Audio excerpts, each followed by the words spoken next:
Selamat datang di kelas saya. Pada kesempatan kali ini kita akan mempelajari tentang sistem manajemen keselamatan dan kesehatan kerja atau yang biasa disingkat dengan SMK 3. Mungkin pada pelajaran sebelumnya atau pada waktu-waktu yang lalu saudara sudah pernah mendengar mengenai SMK 3 ini sebelumnya. Nah, pada hari ini kita akan mempelajari lebih lanjut tentang apa SMK 3 tersebut. Tapi sebelumnya tentu kita harus tahu dulu, mengingat-ingat kembali lah kalau bisa dibilang tentang K3. Nah, jadi kalau K3 sendiri apa sih gitu? Jadi K3 adalah kegiatan untuk menjamin dan melindungi keselamatan dan kesehatan tenaga kerja dengan cara yaitu mencegah terjadinya kecelakaan kerja maupun penyakit akibat kerja. Nah, jadi di sini K3 itu sendiri adalah suatu kegiatan yang dilakukan di perusahaan yang mana tujuannya adalah untuk menjamin dan melindungi pekerjanya, baik keselamatannya, baik kesehatan kerjanya, seperti itu. Dengan cara melakukan pencegahan agar tidak terjadi kecelakaan kerja maupun penyakit akibat kerja pada pekerja tersebut, seperti itu ya. Ini saya rasa semuanya sudah paham. Lanjut. Jadi SMK 3 yang menjadi topik kita pada hari ini sendiri apa sih sebenarnya gitu ya. Jadi seperti kepanjangannya yaitu Sistem Manajemen Keselamatan dan Kesehatan Kerja. SMK 3 adalah suatu sistem dalam manajemen. Ya, dia merupakan bagian dari manajemen perusahaan secara keseluruhan seperti itu. Jadi dalam perusahaan kan ada manajemen ya. Kemudian ada dalam manajemen tersebut subnya yang membahas atau yang mengurus mengenai K3. Itulah dia SMK 3. Nah, SMK 3 ini dibentuk atau dibuat dalam rangka pengendalian risiko berkaitan dengan kegiatan kerja. Jadi, di dalam suatu perusahaan ataupun di dalam suatu tempat kerja tentu ada berbagai risiko yang akan dihadapi oleh pekerja-pekerjanya. Nah, untuk itulah dibentuk SMK 3 ini gitu, dalam rangka pengendalian risiko. Sehingga diharapkan setelah adanya SMK 3 ini atau setelah adanya upaya pengendalian risiko ini akan tercipta tempat kerja yang aman, yang efisien dan yang produktif sehingga meningkatkan kinerja dari pekerja sendiri seperti itu. Kemudian SMK 3 ini sendiri merupakan standarisasi yang diadopsi dari standar Australia yaitu AS 4801. Dan dalam bahasa Inggris SMK 3 ini disebut Occupational Health and Safety Assessment Series atau OSAS 18001. Ya, kita lanjut. Kemudian yang menjadi dasar atau landasan dari SMK 3 ini sendiri di Indonesia adalah Peraturan Pemerintah Nomor 50 Tahun 2012 tentang penerapan Sistem Manajemen Keselamatan dan Kesehatan Kerja atau SMK 3. Nah, nanti saudara silahkan bisa di Google ya file ini. Ini nanti materi yang saya jelaskan pada hari ini juga semuanya berdasarkan dari peraturan pemerintah tersebut seperti itu. Jadi ini adalah landasan pelaksanaan atau kebijakan SMK 3 di Indonesia. Nah, selanjutnya adapun sistem manajemen keselamatan dan kesehatan kerja ini sendiri di Indonesia itu diwajibkan pada beberapa jenis atau beberapa perusahaan dengan kriteria tertentu. Nah, yang pertama kriterianya adalah perusahaan kontraktor. Ya, jadi semua perusahaan kontraktor di Indonesia itu harus wajib menerapkan K3 konstruksi dan sistem manajemen K3 di perusahaannya. Kemudian yang juga wajib melaksanakan SMK 3 adalah perusahaan yang memperkerjakan pekerja atau buruh paling sedikit 100 orang. Nah, jadi kalau dia belum 100 orang di situ pekerjanya, maka dia belum wajib SMK 3. Tapi kalau dia sudah ada minimal 100 orang pekerja di sana, maka perusahaan tersebut wajib memiliki atau menerapkan SMK 3. Kemudian juga perusahaan yang wajib menerapkan SMK 3 adalah perusahaan yang pekerjaan-pekerjaan dalam lingkungan kerjanya itu memiliki tingkat potensi bahaya yang tinggi. Artinya di sini mungkin sering terjadi kecelakaan kerja atau sering terjadi hal-hal yang menyebabkan pekerjaannya cedera atau menimbulkan risiko kecelakaan dan sebagainya gitu. Pokoknya risikonya tinggi atau potensi bahayanya tinggi. Nah, maka dia wajib juga menerapkan SMK 3 atau wajib memiliki SMK 3. Itu ya. Jadi ada 3 ya perusahaannya yang wajib menerapkan SMK 3 yaitu kontraktor, kemudian perusahaan yang pekerjanya lebih dari 100 orang dan perusahaan yang pekerjaannya memiliki tingkat potensi bahaya yang tinggi. Lanjut. Kemudian bagaimana sih cara mendapatkan SMK 3 atau bagaimana persyaratannya untuk mendapatkan SMK 3?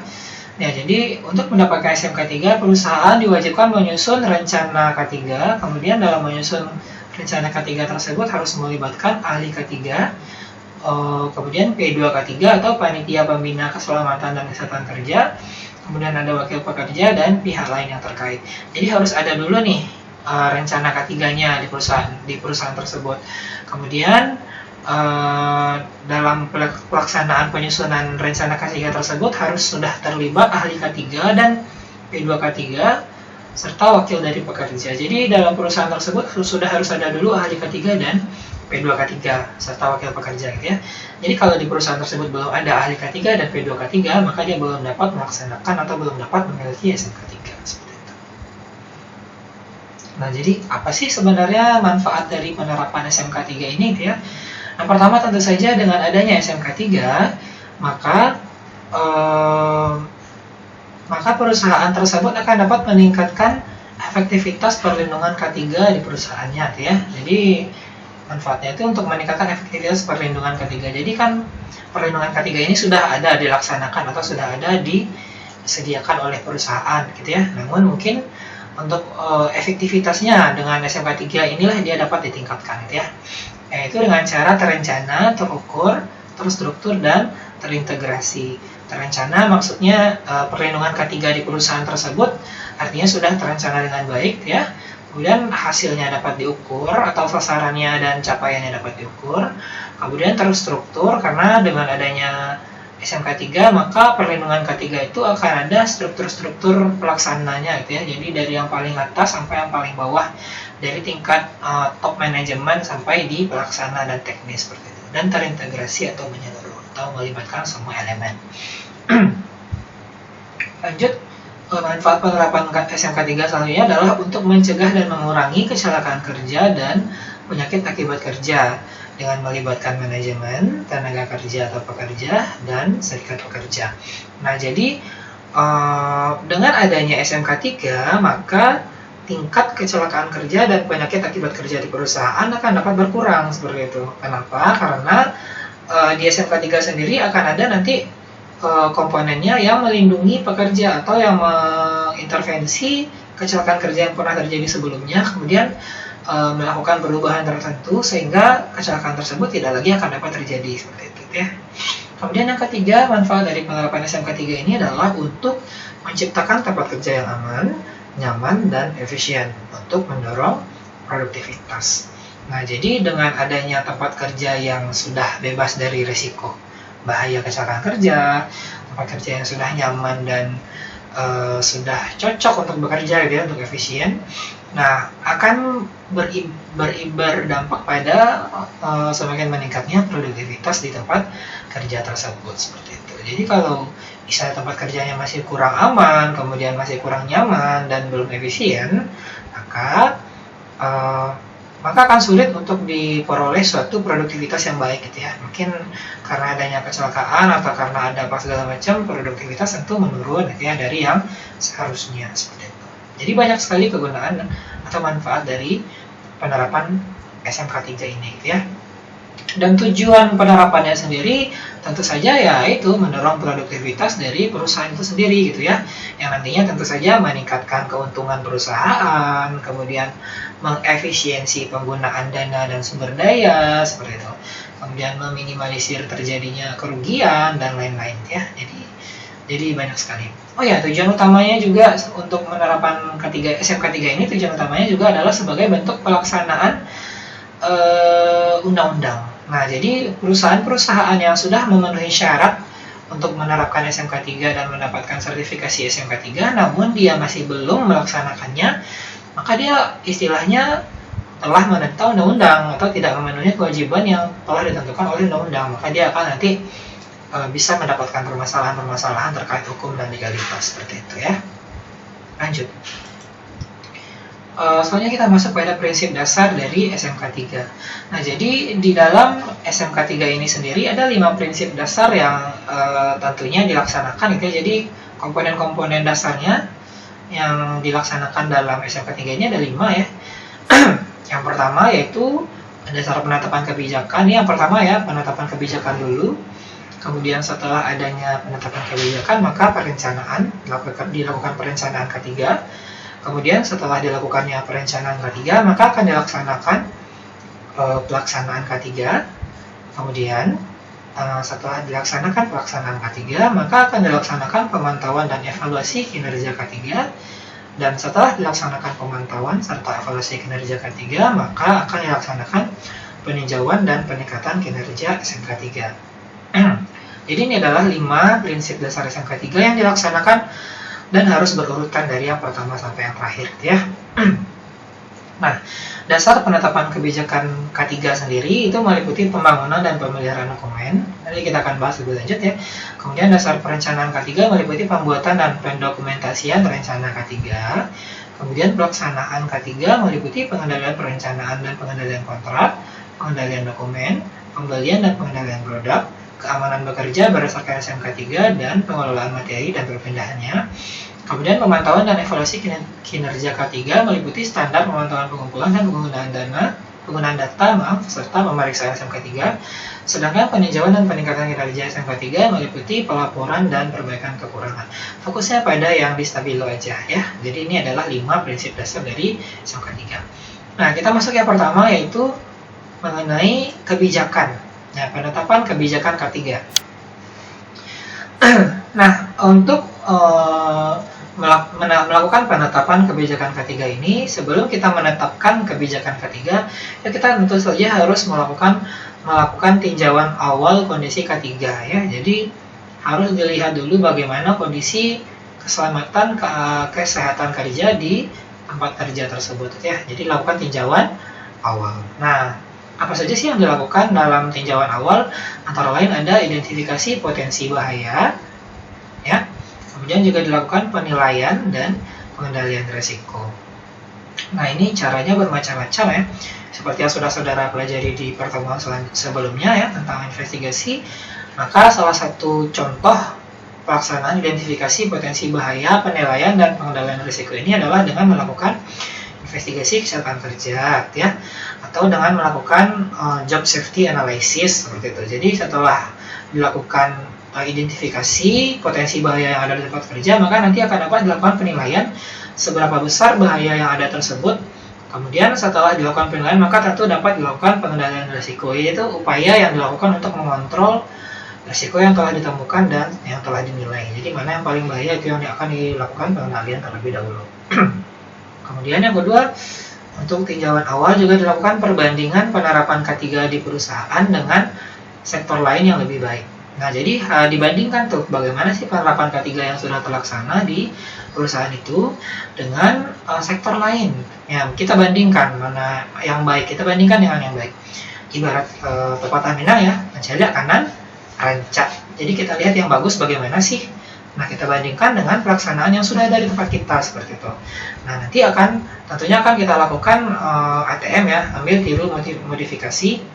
Nah, mungkin saudara sudah pernah dengar ya istilah ATM ya, ambil tiru modifikasi. Nah, jadi setelah kita lihat yang bagusnya ternyata yang bagusnya ternyata harus ada elemen ini, harus ada struktur ini, sementara di tempat kerja kita belum ada. Nah, setelah dilakukan perbandingan penerapan K3 ini, maka tentu kita juga akan berusaha untuk mencontoh ya, dan juga menerapkan adanya elemen dan struktur yang sama di perusahaan kita. Kemudian yang ketiga itu meninjau atau peninjauan sebab akibat kejadian yang membahayakan. Ini juga merupakan salah satu contoh dari penerapan investigasi kecelakaan kerja yang sudah saudara pelajari ya. Jadi setelah kita ketahui sebab akibat kejadian yang membahayakan atau kecelakaan kerja, maka kita tinjau tuh dia gitu ya.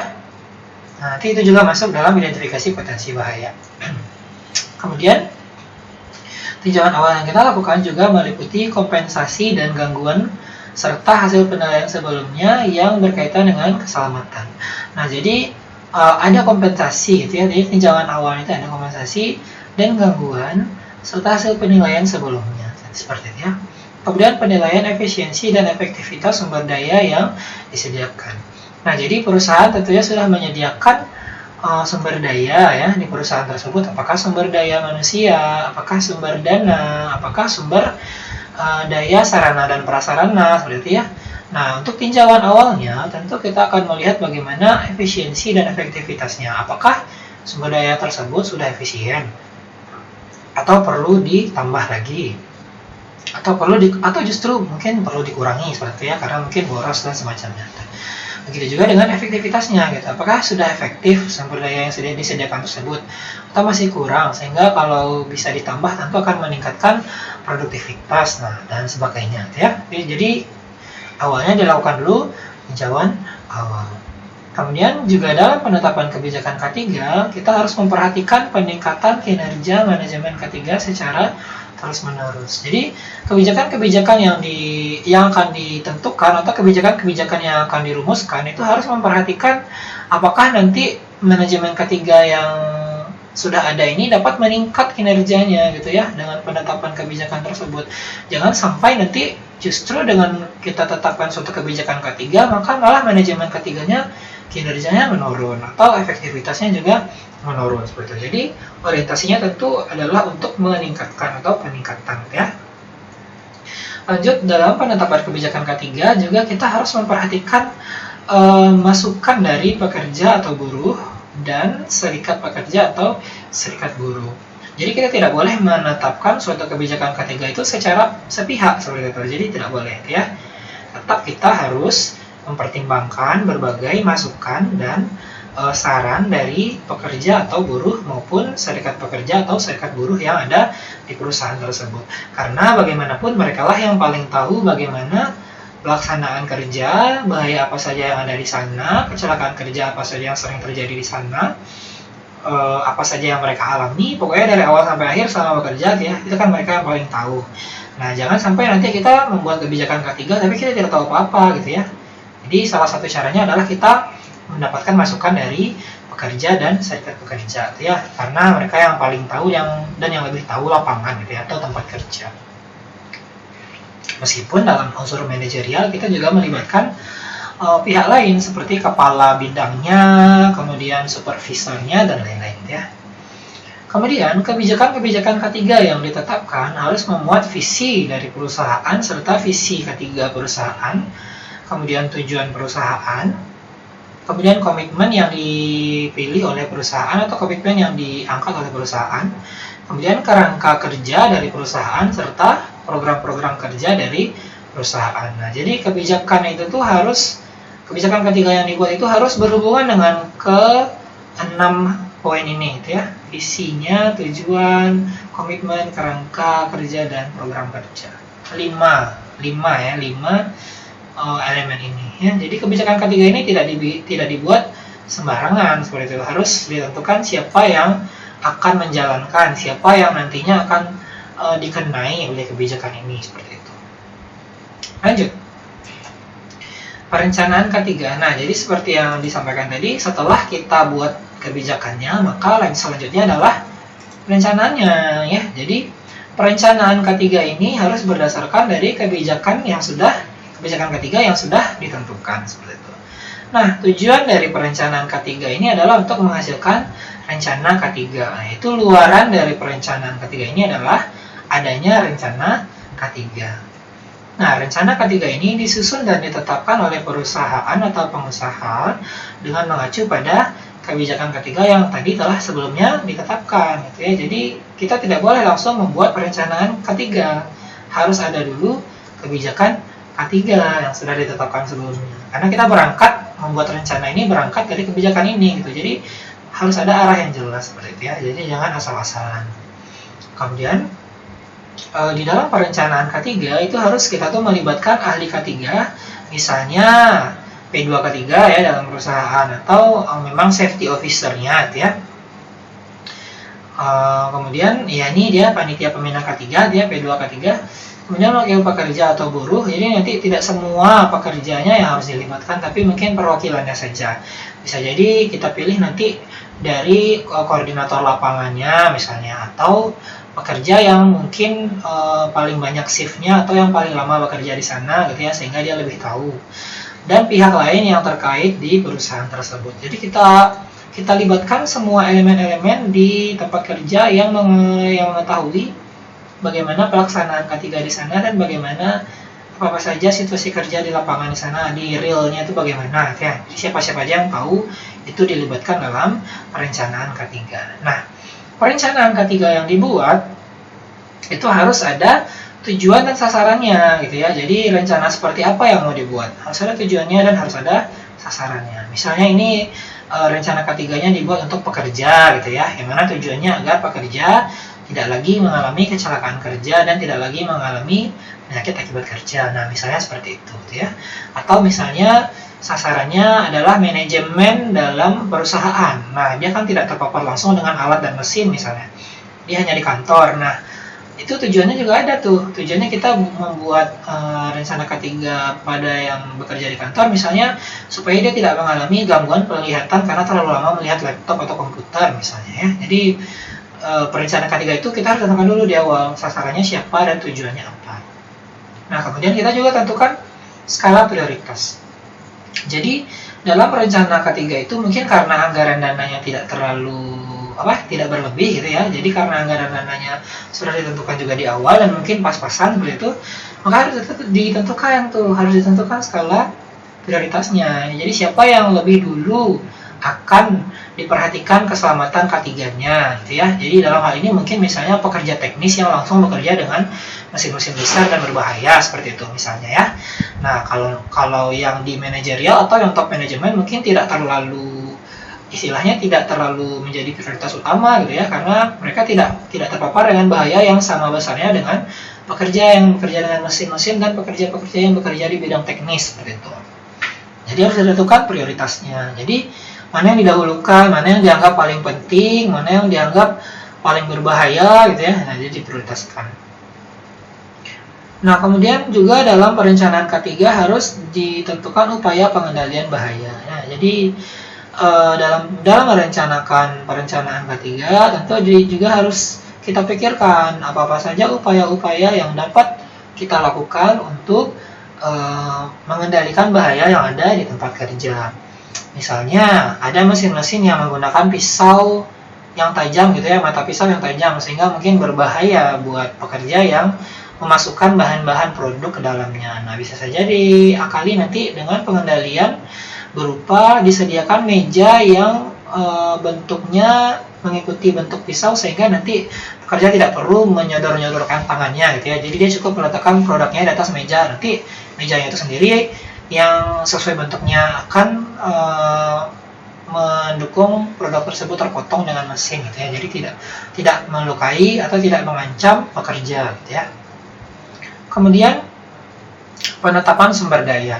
Nah, dalam perencanaan K3 ini juga dia akan ditentukan itu sumber daya manusianya siapa-siapa saja ya, yang artinya yang akan bekerja di bidang A, B, C, D, E, atau siapa yang akan menyusun A, B, C, D, E, atau siapa yang akan mengawasi dan melakukan penilaian di berbagai bidang. Itu pokoknya semua SDM-nya atau sumber daya manusianya itu ditetapkan dalam perencanaan K3.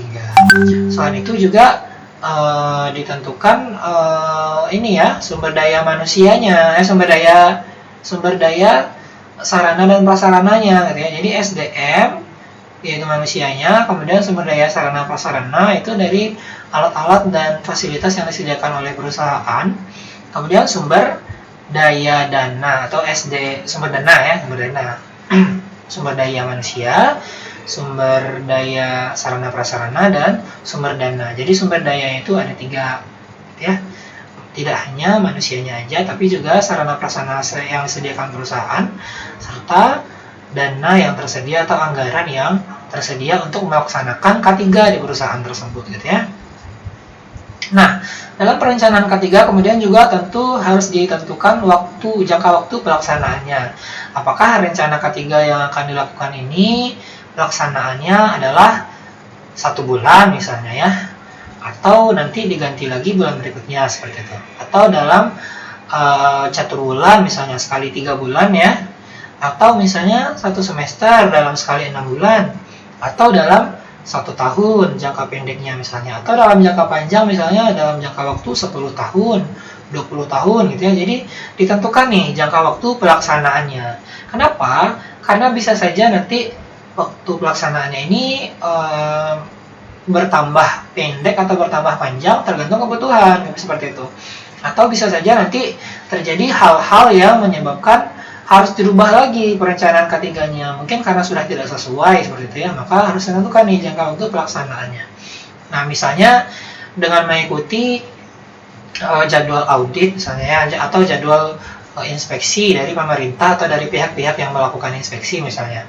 Nah, misalnya inspeksi dilakukan sekali 2 tahun. Nah, bisa saja nanti dalam perencanaan ketiganya jangka waktunya ditentukan adalah 2 tahun seperti itu. Jadi harus ada pertimbangannya kenapa bagaimana menentukan jangka waktu pelaksanaan dari perencanaan ketiga ini sendiri. Nah, kemudian dalam perencanaan ketiga itu juga harus ada indikator pencapaian. Gunanya apa? Dengan adanya indikator pencapaian ini, maka nanti perusahaan akan dapat menilai atau mengamati ya bagaimana keberhasilan dari perencanaan ketiga yang dilaksanakan. Misalnya direncanakan 250 poin gitu ya, hal-hal yang harus dilaksanakan selama bekerja di perusahaan tersebut gitu ya, hal-hal atau hal-hal yang berbau ketiga yang dilaksanakan itu misalnya ada 250 poin. Nah, indikator pencapaiannya misalnya kita pilih 200 poin terlaksana, maka itu sudah baik gitu ya. Nah, misalnya ternyata dalam pelaksanaannya selama 2 tahun misalnya ternyata sudah tercapai 210 poin ya, sudah terlaksana 210 poin. Maka berarti perencanaannya itu secara pencapaian sudah tercapai, sudah berhasil gitu ya. Nah, itu maksudnya. Sebaliknya, kalau misalnya ternyata setelah hampir selesai periode atau jangka waktu pelaksanaan dari ketiga sendiri, ternyata belum sampai dari 200 yang terlaksana atau 200 poin yang jadi gitu ya, maka itu berarti secara pencapaian dia belum tercapai atau belum berhasil. Kemudian yang juga harus diperhatikan dalam perencanaan ketiga itu harus ditentukan bagaimana sistem pertanggungjawabannya ya. Jadi harus ditentukan siapa nanti yang melaksanakan ketiga, siapa yang nanti menjamin, siapa yang nanti melakukan pengawasan, siapa yang nanti melakukan investigasi atau inspeksi, siapa yang nanti melakukan pelaporan seperti itu. Jadi harus ditentukan bagaimana sistem pertanggungjawabannya ya. Ini dalam perencanaan ketiga.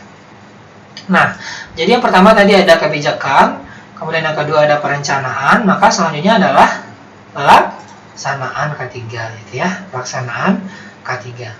Nah, jadi pelaksanaan ketiga ini dilakukan oleh pengusaha atau perusahaan berdasarkan rencana ketiga yang telah dibuat sebelumnya gitu ya.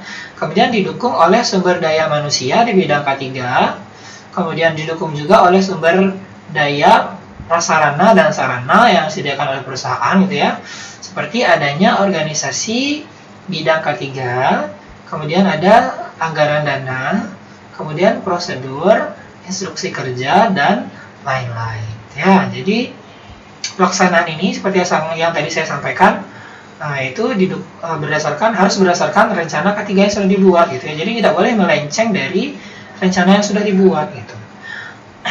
Jadi dia tertata ya, tersusun rapi dari kebijakan dulu, lalu perencanaan, lalu pelaksanaan ya.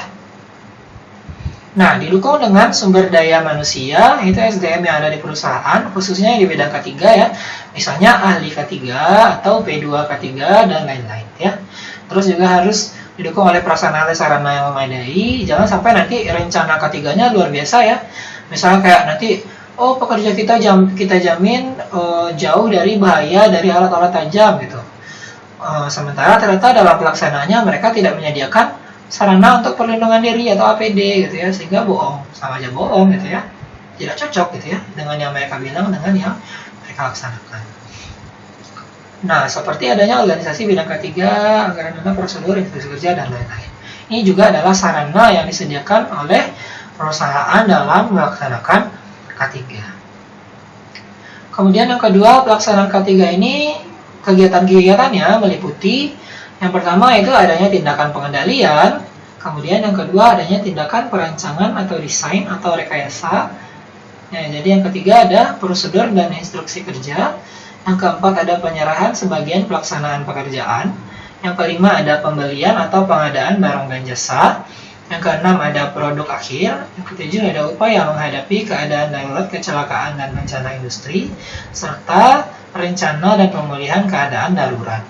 Nah, seperti yang saudara lihat ya, ternyata pelaksanaan K3 itu banyak ya. Tidak hanya dari penggunaan APD saja gitu ya. Jadi pelaksanaan K3 itu luas dan banyak ya, mulai dari tindakan pengendalian, kemudian perancangan berbagai kegiatan atau perancangan berbagai arsitektur gitu ya. Kemudian bagaimana prosedur kerja atau mungkin saudara pernah dengar SOP ya. Pernah dengar SOP? Ini standar operational procedure ya. Standar pelaksanaan, prosedural standar pelaksanaan suatu operasi gitu ya. Dan instruksi kerja. Nah, jadi harus tertulis, harus ada tatanannya, harus ada instruksi yang jelas gitu ya, bagaimana pelaksanaan dari K3 itu sendiri. Kemudian penyerahan sebagian pelaksanaan pekerjaan.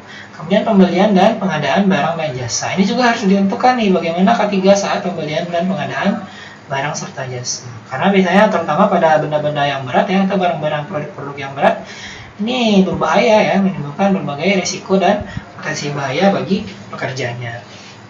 Kemudian produk akhir ya, jadi juga harus diperhatikan bagaimana pelaksanaan K3 terkait produk akhir, apakah nanti produknya sudah bagus misalnya, atau sudah belum bagus, atau berbahaya mungkin produknya gitu ya, atau produknya sudah aman dan lain-lain.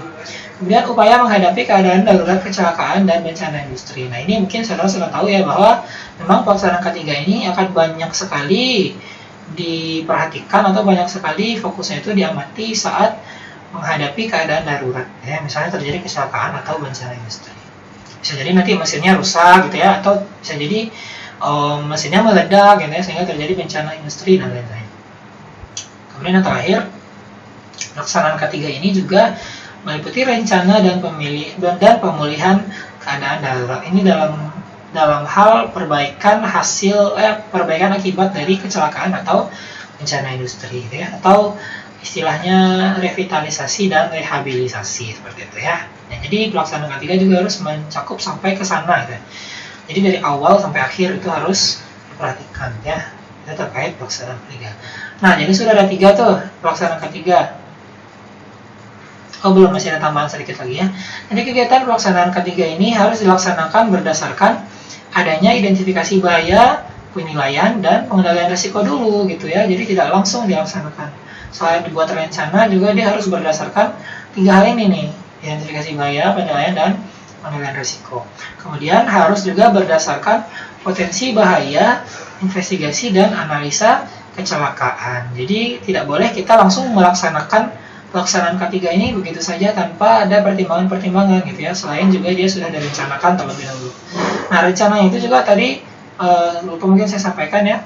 Jadi dalam perencanaannya juga harus ada nih, diperhatikan juga nih identifikasi bahaya, penilaian, dan pengendalian risiko, potensi bahaya, investigasi, dan analisa kecelakaan. Karena dari sana nanti baru bisa ditentukan suatu rencana K3 ya. Dan baru juga bisa ditentukan bagaimana pelaksanaan K3.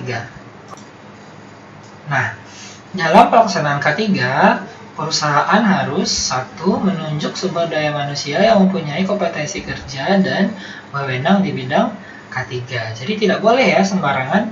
Jadi perusahaan tuh harus menentukan sumber dayanya siapa saja nih yang akan melakukan pelaksanaan K3 ya.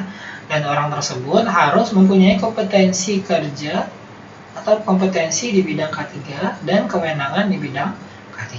Jadi tidak boleh sembarang orang ya.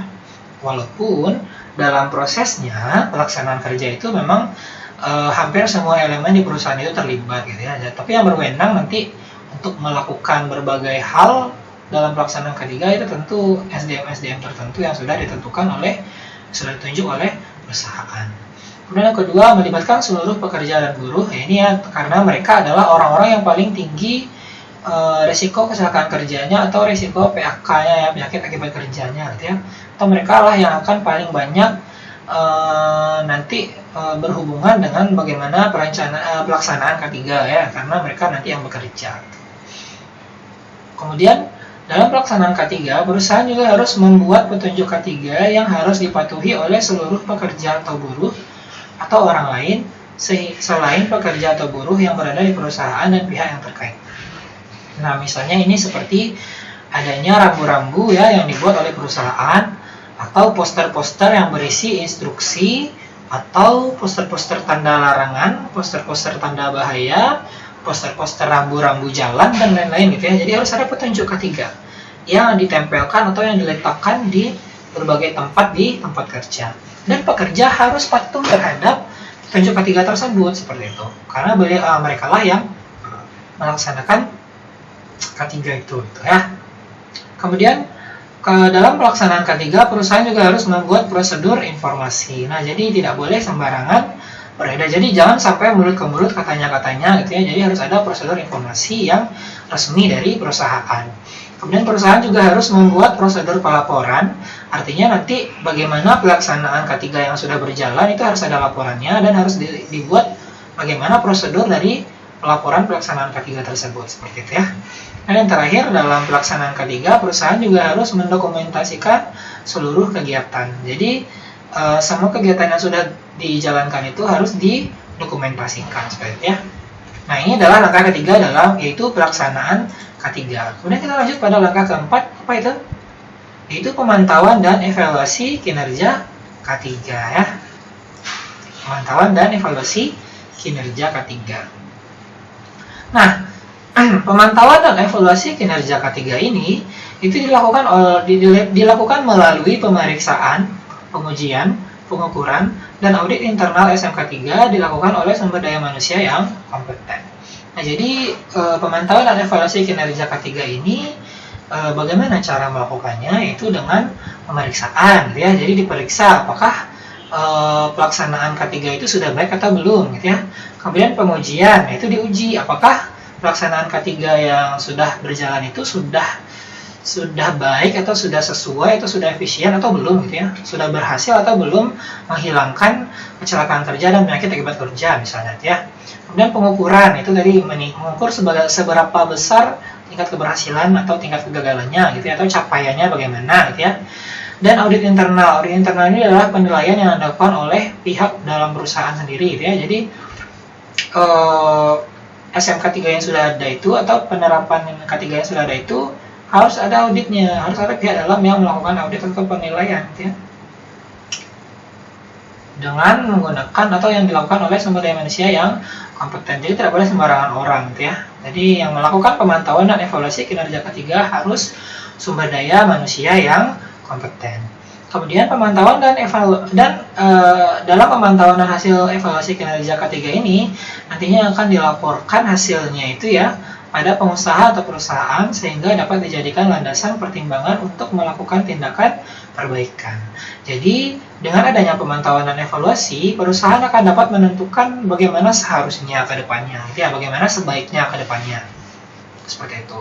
Setelah dilaporkan hasilnya oleh orang-orang yang melakukan pemantauan gitu ya, atau orang-orang yang melakukan pengecekan gitu. Jadi hasilnya itu dilaporkan. Nah, kemudian pemantauan dan evaluasi ini wajib dilakukan karena ini merupakan sebagai bentuk lanjutan dari pelaksanaan K3 gitu ya. Jadi nggak hanya dalam K3 aja sih sebenarnya, tidak hanya dalam sistem manajemen K3 aja. Dalam berbagai hal, dalam organisasi juga, dalam bisnis juga, setelah pelaksanaan itu tentu harus ada pemantauan dan evaluasi.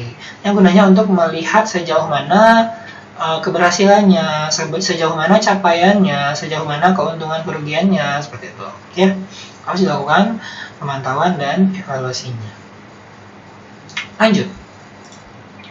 Nah, yang terakhir ya dalam prinsip SMK 3 tadi yang sudah kita pelajari tadi, ini yang kelima ya. Ini ya, jadi ada penetapan, perencanaan, pelaksanaan, pemantauan dan evaluasi, lalu peninjauan dan peningkatan kinerja dari sistem manajemen K3. Nah, peninjauan dan peningkatan kinerja ini bertujuan untuk menjamin kesesuaian dan efektivitas penerapan SMK 3 dan digunakan untuk melakukan perbaikan serta peningkatan kinerja. Jadi tujuannya adalah untuk menjamin kesesuaian agar dia sesuai gitu yang direncanakan dengan yang sudah dilakukan dan yang sudah dievaluasi gitu. Jadi harus dilihat apakah dia sesuai atau tidak.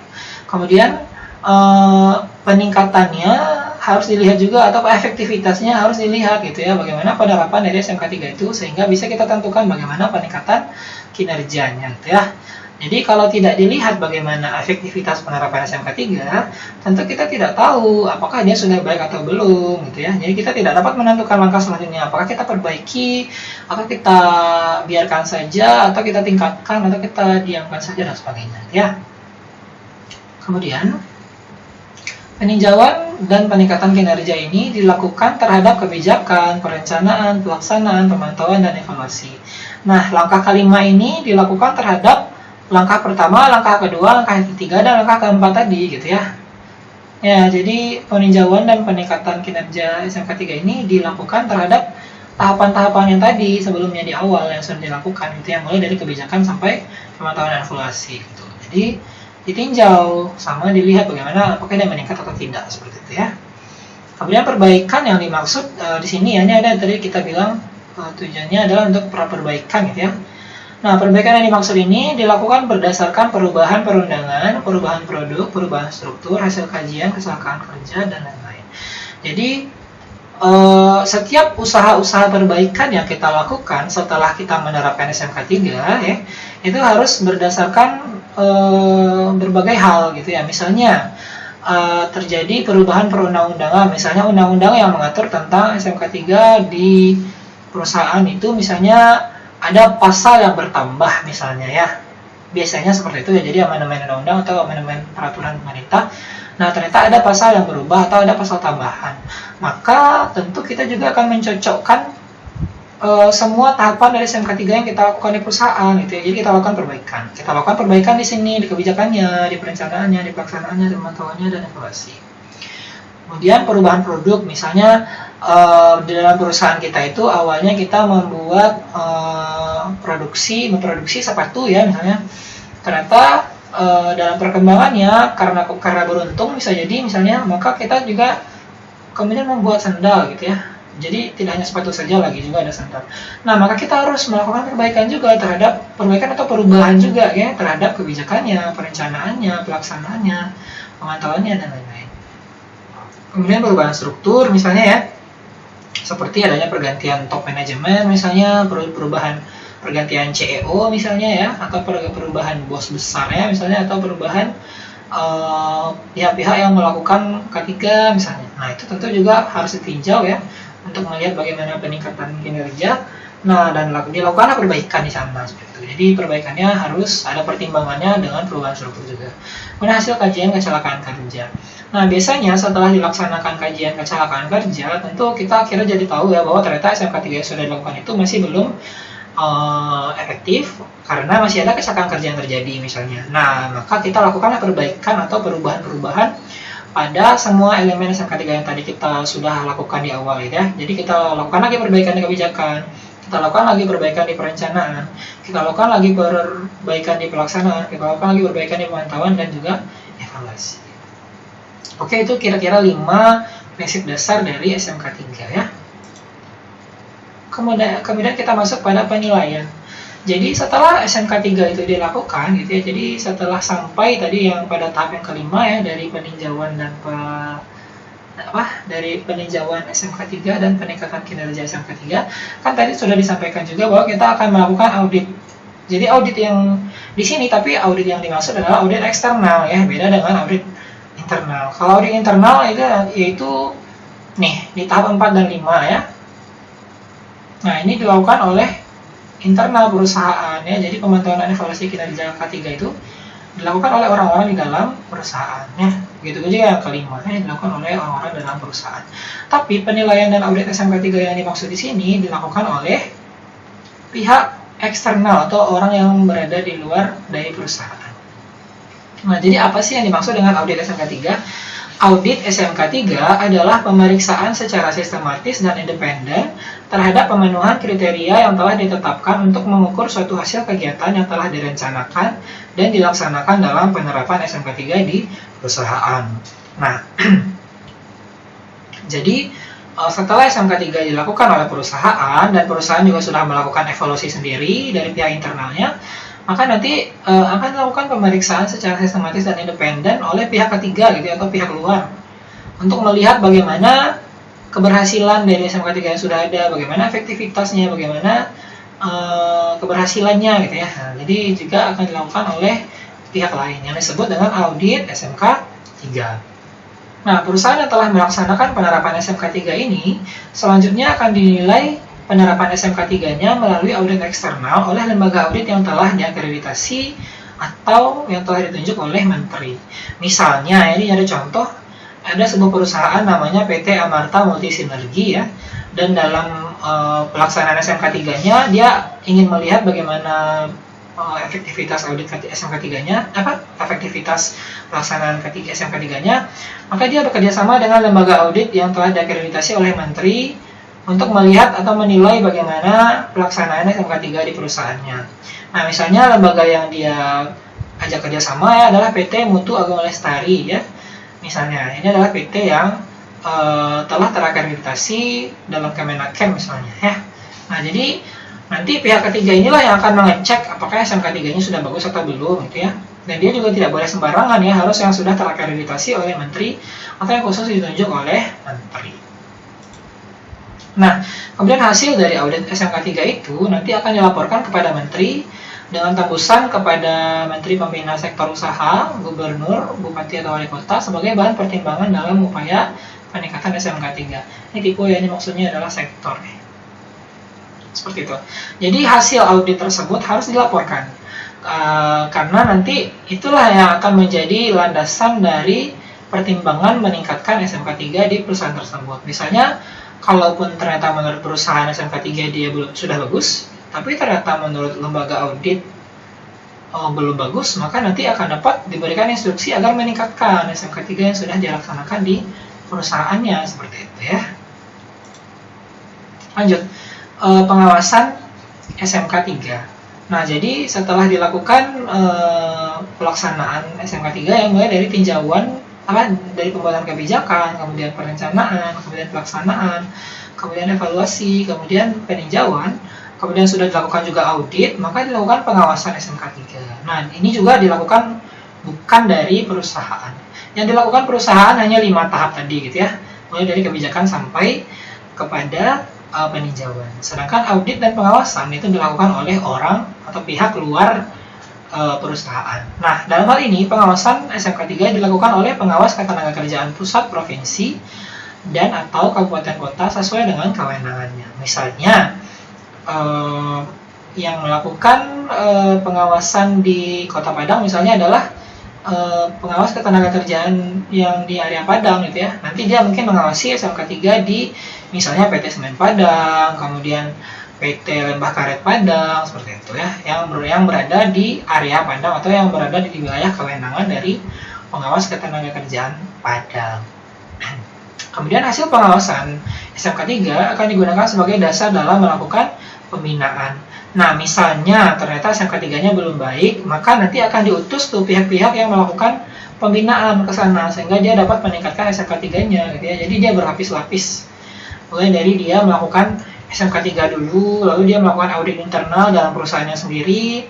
Nah, lalu kalau ternyata masih belum ada yang masih belum baik gitu ya, maka juga akan dilihat oleh audit eksternal ya, audit SMK 3 yang dari lembaga independen. Kemudian juga dari pengawasan juga akan melihat bagaimana SMK 3 yang sudah dilakukan perusahaan, apakah sudah baik, apakah belum. Nah, kalau misalnya belum, maka akan dilakukan pembinaan. Nah, artinya nanti akan dibimbing ya perusahaan bagaimana supaya SMK 3 yang akan dilakukan di perusahaannya bisa lebih baik, seperti itu. Lanjut, pengawasan SMK 3 itu meliputi pembangunan dan terjaminnya pelaksanaan komitmen. Kemudian juga pengawasannya meliputi organisasi ya, jadi organisasi-organisasi apa saja yang ada di dalam perusahaan. Kemudian sumber daya manusia itu ya, siapa saja yang bekerja di perusahaan tersebut, mulai dari yang paling atas sampai yang paling bawah. Kemudian pelaksanaan peraturan perundang-undangan bidang K3, jadi juga dilihat nih apakah dia sudah sesuai dengan undang-undang di bidang K3 atau ada yang melenceng atau ada yang ilegal yang tidak sesuai dengan undang-undang. Atau misalnya nanti dia undang-undang menentukan dia harus memiliki A, B, dan C, ternyata dia belum memiliki B misalnya. Nah, itu juga akan nanti masuk dalam pengawasan. Kemudian keamanan bekerja, itu juga akan menjadi objek yang diawasi ya. Jadi apakah dia sudah bekerja dengan aman atau belum.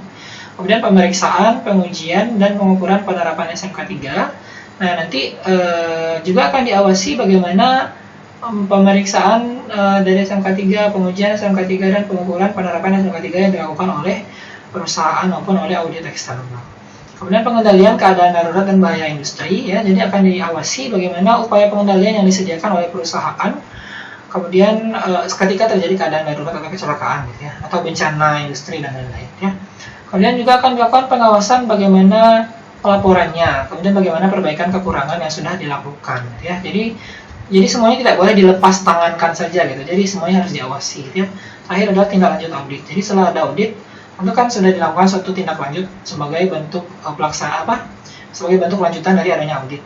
Nah, itu juga akan diawasi gitu. Jadi semuanya diawasi, tidak ada yang dilepaskan begitu saja seperti itu. Lanjut, sertifikat SMK 3. Nah, jadi tadi adalah berbagai prosesnya. Nah, setelah dia selesai, nanti akan dikeluarkan suatu sertifikat SMK 3. Itu berarti sertifikat yang menyatakan bahwa perusahaannya sudah melaksanakan SMK 3 dan perusahaan tersebut sudah baik pelaksanaan ketiga di perusahaannya seperti itu. Jadi itu kira-kira inti dari isi sertifikatnya gitu ya, sertifikat SMK 3. Nah, masa proses sertifikat SMK 3 adalah 1 tahun setelah audit eksternal. Jadi kan tadi sudah dilakukan 5 tahapan oleh internal, maka akan dilakukan audit oleh eksternal ya, pihak independen yang melakukan audit. Nanti akan setelah 1 tahun prosesnya itu, setelah persyaratannya semuanya dianggap lengkap ya, baik secara administratif maupun secara kelengkapan persyaratan yang lainnya ya, maka nanti akan diberikan sertifikat SMK 3 dengan waktu 1 tahun gitu ya. Nah, selama 1 tahun ini misalnya selagi sertifikatnya belum ada, maka selagi menunggu perusahaan akan mendapatkan surat keterangan hasil audit SMK 3 dari Kementerian Binwasnaker, Direktorat Jenderal Pembinaan Pengawasan Tenaga Kerja dan K3. Nah, selagi sertifikat SMK 3-nya belum keluar, maka pihak audit akan mengeluarkan surat keterangan hasil audit. Ya, jadi sebagai bukti bahwa sertifikatnya lagi dalam proses pengurusan. Bisa jadi kan tiba-tiba misalnya ada inspeksi mendadak dan ternyata dia belum punya SMK 3 ya, sertifikat SMK 3 padahal dia melaksanakan SMK 3. Maka sebagai buktinya dia bisa memberikan surat keterangan ini ya. Kemudian jika dia sudah mendapatkan sertifikat SMK 3 sebagai bukti dia sudah melaksanakan K3, maka sertifikat tersebut dapat digunakan selama 3 tahun ya. Jadi dalam 3 tahun mungkin bisa dianggap perusahaan itu sudah aman gitu ya, jadi tidak perlu lagi melaksanakan audit ya, jadi tetap dia melaksanakan SMK 3 yang sudah dia rumuskan, yang sudah dia rencanakan sampai sudah dievaluasi juga gitu ya, tahap 1 sampai tahap 5 tadi ya. Jadi sudah boleh melaksanakannya tanpa perlu melakukan audit lagi gitu ya. Nah, tapi setelah 3 tahun maka dia harus melakukan audit lagi untuk mendapatkan atau memperpanjang sertifikatnya ya. Nah, baik, mungkin demikian kayak kira-kira materi mengenai SMK 3 yang dapat saya sampaikan pada kesempatan pada kali ini. Dapat saya simpulkan bahwa SMK 3 ini sendiri harus dimiliki oleh perusahaan ya, terutama perusahaan yang memiliki risiko kerja yang besar atau perusahaan yang lebih dari 100 orang pekerjanya atau pada perusahaan yang merupakan kontraktor ya.